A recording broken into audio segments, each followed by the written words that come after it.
ஏட்டி நல்ல போர் அடிக்கு பத்தியா. இவ்வளோ நாள் லீவு எதுக்கு தான் விடுதாவளோ.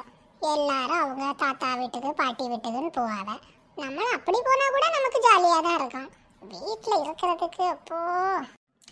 ஆமாட்டி மகி, அழகா அன்னைக்கு நம்ம பாட்டுக்கு பாட்டு விளையாடும் போது சண்டை போடாமல் இருந்தா அவ்வளோ அழகா இன்னைக்கு விளையாட வந்திருப்பாள்வல்லா. அவசரத்தில் நம்ம சண்டையும் போட்டு விட்டாச்சு அன்னைக்கு. இப்போ வருவாள்வளா? அவ்வளோலாம் வரமாட்டாளுவ. நம்ம கூப்பிட்டாலாவது வருவாள்வளா? மொட்டச்சி கூட வருவா. ஆனால் அவ வருவாளான்னு தெரியலையே. ஆமாம், அவள் கொஞ்சம் ரோசம் உள்ளவா தான் பத்தியா. சாயந்தரம் நம்ம தெரு முத்தத்துக்கு போவோம். அவளை என்ன செய்யாளுவ? அங்கே நிற்க ஆழ்வளா இல்லை எப்படி வீட்டுக்குள்ளே இருந்து விளையாடு ஆழ்வளா இல்லை அவள் அவளுக்கு வீட்டுக்கு போகிறாளா இவளுக்கு வீட்டுக்கு போகிறாளா பார்த்துட்டு பண்ணுவோம். சரி டீ போவோம்.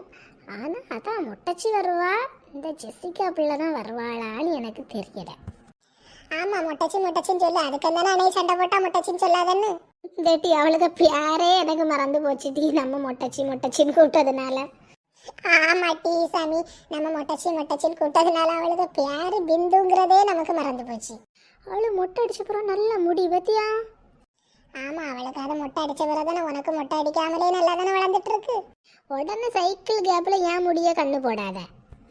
ஆமாம், கண்ணு போடாத முடிய கண்ணு.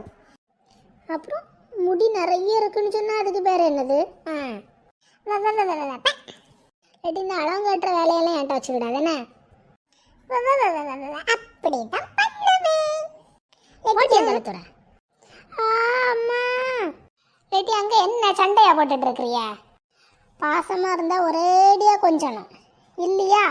முடியை பிடிச்சி இழுத்து தெருவோட சண்டை போட்டுட்டு தெரியணும். சண்டை போடுறதெல்லாம் சரிதான். 2 பேரில் ஒருத்தி அழுதாலும் 2 பேருக்கும் சாத்து தான். பாட்டி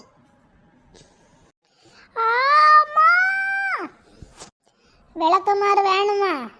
விளக்கமாறு பூசா வேணுமான்னு கேட்கேன். ஆமாம், அவள் அழுதாலும் நமக்கு தான் அடி, நம்ம அழுதாலும் நமக்கு தான் அடி. அதனால நம்ம பாட்டுக்கு உறங்குவோம். பாட்டி என்ன நடத்துகிறேன்.